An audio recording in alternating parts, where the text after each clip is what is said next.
Hey everyone. If you're getting ready for those big physics exams, WAEC, JAMB, NECO, then you know heat energy is a huge topic. Let's dive right in.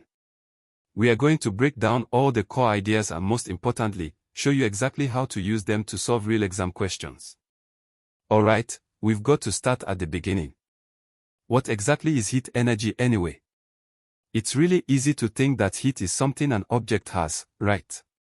But here's the key. It's actually energy that's moving. It's in transit. And it only ever flows one way, from something hot to something cooler. That feeling of hotness or coldness, that's what we measure as temperature. And that flow of energy only stops when everything hits the same temperature. We call that thermal equilibrium. Okay, so we've got the definition down. Now, let's get into how this energy actually behaves in the real world. We are talking about the mechanics of how it works and, crucially, how it moves from one place to another. So to really get a handle on heat, you've got to know these three core concepts. Temperature is just how we measure how fast particles are buzzing around. Heat transfer is how that energy spreads. Conduction, that's like when you leave a metal spoon in hot tea and the handle gets hot. Convection is what happens in liquids and gases. Think of that rolling motion in a pot of boiling water. And radiation, well, that's just energy traveling as waves. It's the warmth you feel from a campfire, even when you're not touching it. And finally, thermal expansion is pretty straightforward. Things tend to get bigger when they get hotter. Alright, you knew it was coming. It's time for the maths. Because to really nail these exam questions, you have to be able to put numbers to all this. So let's look at the two most important formulas you are ever going to need for heat energy. First up, we've got specific heat capacity. And its formula, Q equals mc delta T. This thing is going to be your best friend, I promise. So Q is the heat energy we're trying to find. M is just the mass of the substance. C is that special number, the specific heat capacity. Don't worry, they'll always give you this in the question. And delta T, that's just the change in temperature. Simple. Rule of thumb, anytime you see a temperature changing, this is the formula you're going to use. Okay, now for the one that really trips people up, latent heat. Think of it as hidden heat. This is the energy you need to change the state of something, like turning solid ice into liquid water. And here's the mind-blowing part. The temperature does not change while this is happening. Ice melts at 0 degrees, and it stays at 0 degrees until it's all water. So where's the energy going? It's being used to break the bonds holding the molecules together. The formula is way simpler too. Just Q equals ml. That's mass times the specific latent heat. Okay, a quick but super important point. Do not get boiling and evaporation mixed up. It's a classic mistake. See, boiling happens at one specific temperature. For water, that's 100 degrees Celsius, right? But evaporation, that can happen at any temperature. Think about a puddle drying up on a cool day. Plus, with boiling, you get bubbles forming all through the liquid. Evaporation just happens quietly at the surface. Knowing this difference can save you on those tricky questions. Now for the fun part. Let's apply all this to some real exam problems. This is where the rubber meets the road, where we turn all this knowledge into actual marks. Alright, let's kick things off with a problem from a past WAEC paper. Calculate the heat energy required to vaporize 50 grams of water initially at 80 degrees Celsius. Now, what are the keywords here?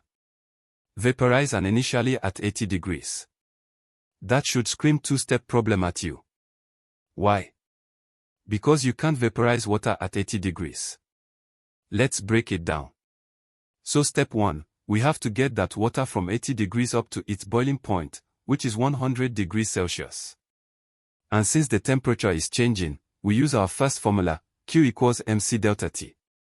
The change in temperature, delta T, is just 100 minus 80, which is 20. Okay, now that the water is at 100 degrees, now we can turn it into steam. This is a phase change, so we use our second formula, Q equals ml. And to get the total energy, you just add the energy from step 1 and step 2 together. That's it. And there you have it. The final answer is 117,200 joules. Seriously, the biggest mistake people make is forgetting that first step of heating the water. Don't fall into that trap. Ready for another one? Let's tackle a JAMB style question.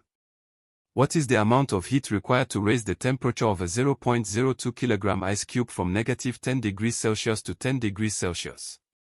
Now this one is a beast. Why? Because we're starting with ice below 0 degrees and ending with water above 0 degrees. We are crossing the melting point. So this isn't a one-step or even a two-step problem. This is a three-part calculation. Let's walk through it step by step. First, we've got to heat the ice from -10 up to its melting point, 0 degrees. Temperature is changing, so we use Q equals mc delta T. Second, now that it's at 0 degrees, we have to melt all that ice into water. Phase change, so we use the latent heat formula, Q equals milliliter. And third, we're not done yet. We have to take that brand new water and heat it from 0 degrees up to 10 degrees. Temperature is changing again, so we're back to Q equals mc delta T. You calculate the energy for each of those three stages and then just add them all up. And what do we get? A grand total of 7,940 joules. The secret here is simple. When you see a big, scary problem like this, just break it down into smaller, easier steps. That's how you get it right every time. Okay, let's do one last one. This is a NECO problem. Now this one is a little different. They give us the energy and they want us to find the mass. The magic word here is condenses. Steam turning into water. That's a phase change, right? So we know we are going to be using our good old latent heat formula, Q equals ml. But wait, we're not solving for Q. We are solving for m, the mass. So we just need to do a little bit of algebra. If Q equals m times L, then to get m by itself, we just divide both sides by L. So mass equals Q divided by L. And from there, it's super easy. You just plug in the numbers the question gave you. And that calculation gives us 0.03 kilograms. And hey, always check your units. The value for I was in joules per kilogram, so our answer is in kilograms. That's the same as 30 grams, by the way. See. Sometimes it's just about rearranging the formula you already know. Now let's boil it all down to the absolute key things you need to remember to smash this on your exam. Look, if you take anything away from this, it's these formulas. They are absolutely non-negotiable. You have to know them inside and out. Q equals mc delta T is for any time the temperature goes up or down. Q equals ml is for any time the state changes, melting, freezing, boiling, condensing. If you can master when to use which one, you're already halfway there. And finally, a few pro tips. Honestly, these are the things that separate an okay score from a great score. First, units. If your mass is in grams but your specific heat is in kilograms, you've got a problem. Make them match. Second, for those big problems, don't miss a step. If ice is melting and then the water is heating up, that's two separate calculations you have to add together.